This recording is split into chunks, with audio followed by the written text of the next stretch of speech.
Kumusta sa inyong lahat? Dito naman tayo sa vlog natin ngayon gabi sa Batang Quiapo Silip. Unang-una sa lahat ito ay teaser video lamang para ma-update sa Batang Quiapo. Huwag kalimutan follow at subscribe ang channel. Salamat po. Si Lawrence at Chito ay may balak kay Santino dahil mayabang daw ito. Si Lawrence ay punta kay Roberto para sabihin na may pandi ang ilaw sa lalaki check daw. Kinausap ni Coach si Santino dahil ubos na ang sabon kaya binigyan ni Coach ng pambili nito. Check ni Roberto ang key nito kaso walang problema kaso si Lawrence ay nilock ito ang pinto. Si Roberto ay gumawa ng paraan para mabuksan ito. At dito ay binuksan ng kasama sa gym. Sinabi ito nilock ni Lawrence ang pinto.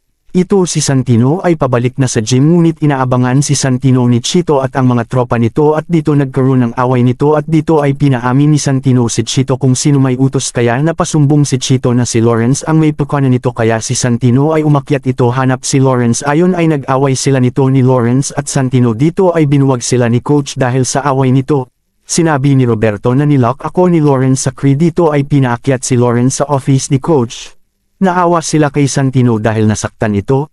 Dito ay kinausap ni Coach si Lawrence dahil kay Santino natigilan na ito. Santino dahil laban ko kayong dalawa sa Manila Cup at kayong dalawa ang pambato ko dito. Dito ay binigyan ni Anika si Santino ice pack para sa maganya ito. Hinilig si Anika nito kay Santino. Tinawag siya ni Coach.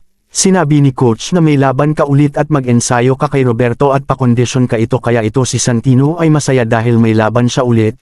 Si Anika ay inaabangan si Santino nito at masaya siya dahil may laban na ulit ito kaya masaya. Si Anika, dumating si Don Marzang para magkolekta ng pera ngunit si Roda ay nagsabi na kaya ka naninhil dahil si Edwin anak mo ay nakulong sa droga kaya si Marzang at Nita ay di naniwala dahil di naman totoo. Kaya ay kinausap ni Marzang si Tendeng na galing kay Mando ang balita Sinabi ni Tendeng na siguro totoo dahil si Mando naman ang nagsabi nito. Kaya nag-usap si Lolo Noy at Tendeng nito tungkol kay Marzang at Nita dahil magkasama sila bahay nito. Dumating si Tess at dito ay nagulat sila nito sa suit dito. Sinabi na kumusta ang pagpunta sa presinto. Tess sabi nito okay lang.